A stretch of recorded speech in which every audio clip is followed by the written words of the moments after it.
第7集，念念不忘，必有回響。今日聽聽佛說嘅智慧，一切唯心造。佛教認為宇宙萬象皆由心生，你點諗、點念、點行，就會塑造你所處嘅世界。每一個念頭都唔係空氣中飄過，而係播種未來嘅因。念頭係命運嘅起點，你今日嘅心念會影響你嘅語言。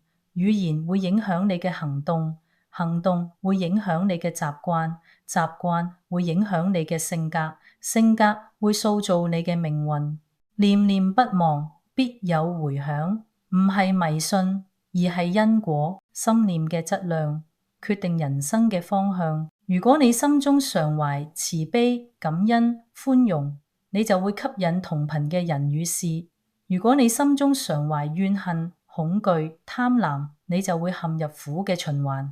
佛教唔係叫你壓抑負面情緒，而係教你觀照念頭，選擇善念。修心就係修念。你可以咁做，每日靜坐5分鐘，觀察自己嘅念頭。當負面念頭出現時，唔批判，只觀照，用一句偈語或咒語幫助自己轉念，將善念化為行動，例如一句鼓勵，一個微笑，一個幫助。